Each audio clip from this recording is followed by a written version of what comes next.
Hello बच्चों, चलिए इस प्रश्न को देखते हैं। परमाणु द्रव्यमान मात्रक एएमयू से क्या तात्पर्य है, इसका किलोग्राम के साथ संबंध बताइए। तो बच्चों हमसे क्या पूछा गया है कि जो एएमयू होता है उससे क्या तात्पर्य है तथा किलोग्राम के साथ एएमयू का क्या संबंध होता है। तो चलिए बच्चों, सर्वप्रथम हम देखते हैं मुख्य अवधारणा। तो बच्चों इसमें हम क्या देखते हैं कि हमारे पास जो नाभिक होते हैं, जो मूलकण होते हैं, एक तो हो गया नाभिक, एक हो गया मूलकण, और एक परमाणु जो होते हैं उनके द्रव्यमान अति सूक्ष्म होते हैं।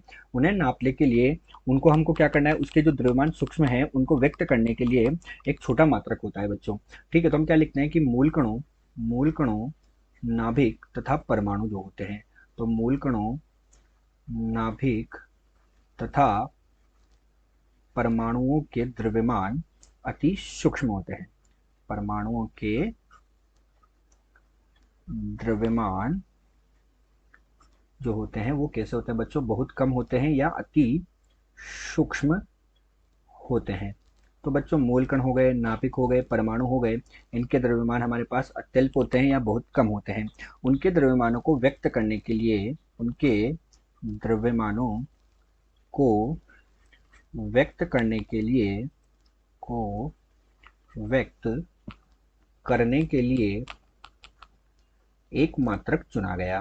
करने के लिए एक मात्रक चुना गया। ठीक है बच्चों, और वो मात्रक बच्चों हमारे पास क्या होता है, परमाणु द्रव्यमान मात्रक होता है। तो करने के लिए एक मात्रक चुना गया जो ए एम यू परमाणु द्रव्यमान मात्रक होता है। यही बच्चों हमारे पास इस प्रश्न की मुख्य उदाहरण है। तो चलिए बच्चों, अब हम प्रश्न को क्या करते हैं, हल करते हैं। तो अब हम करेंगे प्रश्न का हल। तो बच्चों हमसे क्या पूछा गया कि जो परमाणु द्रव्यमान मात्रक है उससे क्या तात्पर्य है।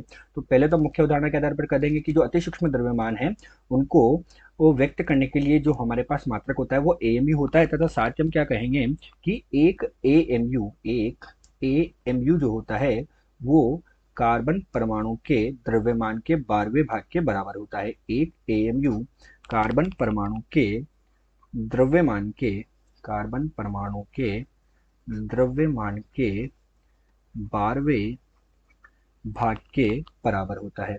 12वें भाग के बराबर होता है। तो ये बच्चों हमारे पास एक एएमयू हो गया। तो हमारे पास एएमयू से तात्पर्य तो आ गया। इसी के साथ बच्चों इन्होंने हमसे क्या पूछा कि इसका किलोग्राम से क्या संबंध है। तो बच्चों हम लिख देते हैं कि एक एएमयू अर्थात एक परमाणु द्रव्यमान जो होता है, परमाणु द्रव्यमान मात्रक जो होता है हमारे पास बच्चों कितने के बराबर होता है, 1.66 गुणे 10 की घात ऋण 27 किलोग्राम के बराबर होता है। एक एएमयू बराबर 1.66 गुणे 10 की घात ऋण 27 किलोग्राम के बराबर होता है। आशा करते हैं दिया हुआ प्रश्न आपको समझ आया होगा। धन्यवाद।